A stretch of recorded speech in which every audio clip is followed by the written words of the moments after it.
My name is Simon Pan, and I have been working as a software consultant for the past 20 odd years. I came to Canada in, I think it's 1976. I came to study grade 12 at a private school. It's Trinity College School at Port Hope.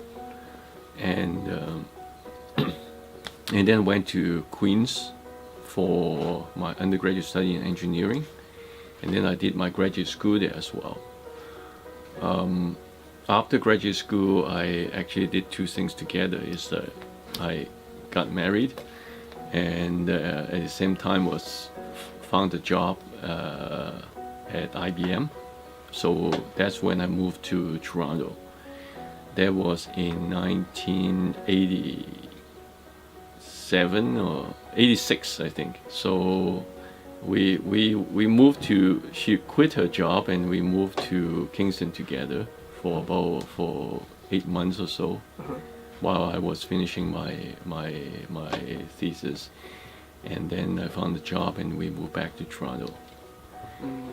So I've been here since. It's like 86, 80, how many years? Almost 30 years now. I recently quit my work, and not exactly to retire, but to go to seminary. I'm in my first year, about to finish it in April, first year. It's a 2 years program. So, but at this point I still have no idea what I will be doing afterwards yet. I went to a school in Hong Kong which is quite prestigious. It is one of the best in Hong Kong. It's called YN College. It's a Jesuit school, so it ran by Jesuit priests. I have teachers who are Jesuits, and in those years were quite formative for me because it helped me in forming finding what I really like in my life, what I like to do. Like, for example, I love to read, and at that time I love to read, and I love to read about theology. You want me to say why I formed those habits? It was probably because of an illness I had when I was in my final year in primary school. I had a bone tumor on my arm, on my right arm. My parents wouldn't allow me to participate in very vigorous like sports activity or things like that. So in a way, all I can do is to turn inwards, read books at home, or just watch TV or be with my family. My earliest memory was I didn't like being Chinese.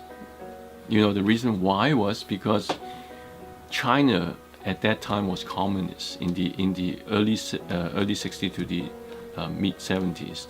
China was under communist and was under very strict rules. We don't like being associated with China because they are violent, they are left-wing, they are a totalitarian regime. But yet we are Chinese, so who are we really? We don't want to be called British subjects either, because the British are still foreigners. So if you really want to ask us whether we are Chinese or British, we are neither. And I think it was beginning at that time that the people from Hong Kong begin to address themselves as Hong Kong people, because they said we are different. We're not really Chinese because we don't come from the mainland and communist government. We're not really British because we are, ethnically Chinese. We're a British subject. But there's one very interesting analogy was being used, quite popular, was our birth mother is Chinese, but the mother who brought us up is British. So we are kind of bicultural upbringing. That's the way that we talk about people from Hong Kong.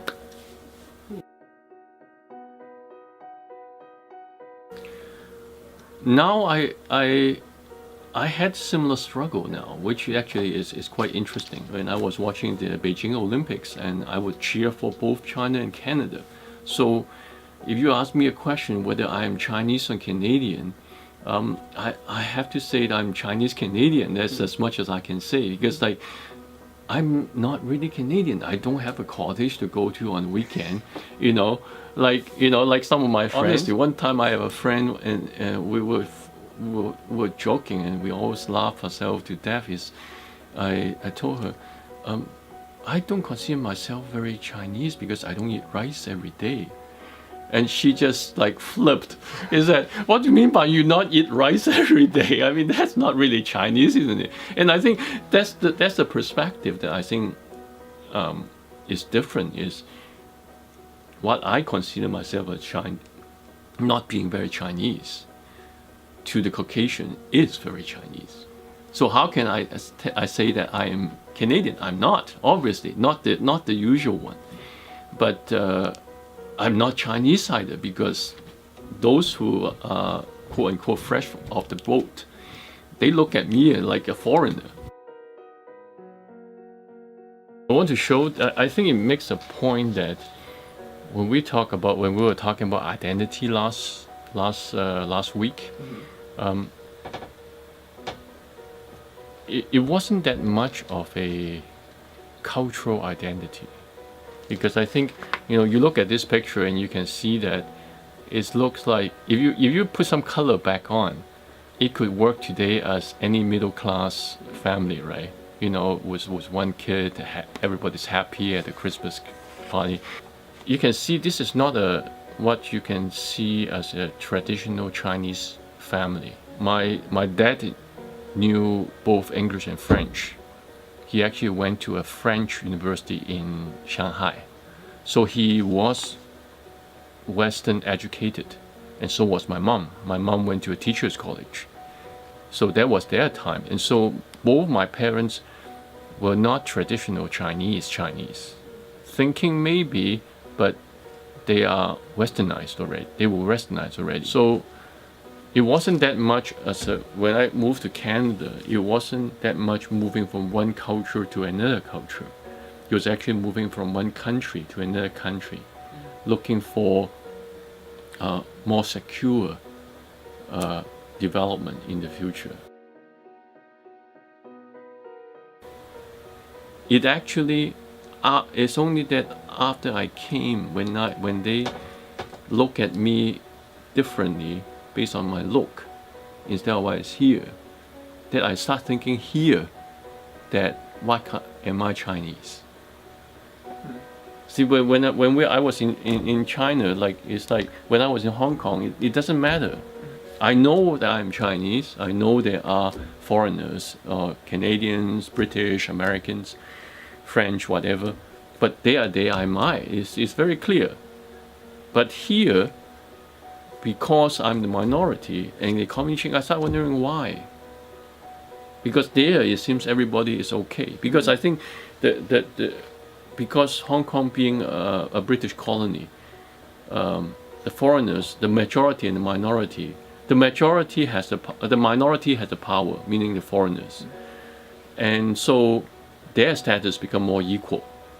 But here is different. Here the majority also has the political power. So the minority become less, and so they need to find really who they are. I actually become more aware of my identity as Chinese after I came to Canada. Don't use labels, or we are working with insufficient labels. The best I can describe myself is I'm a Chinese Canadian through and through.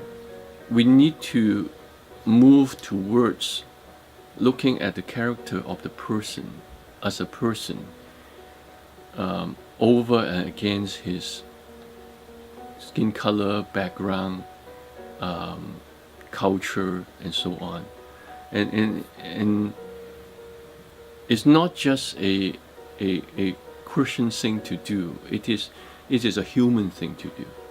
And I would love to see Canada take a lead in this area, in the tolerance, in the equality, in the dignity that it gives to every individual, regardless of where they are from, what their preferences, what their skin color.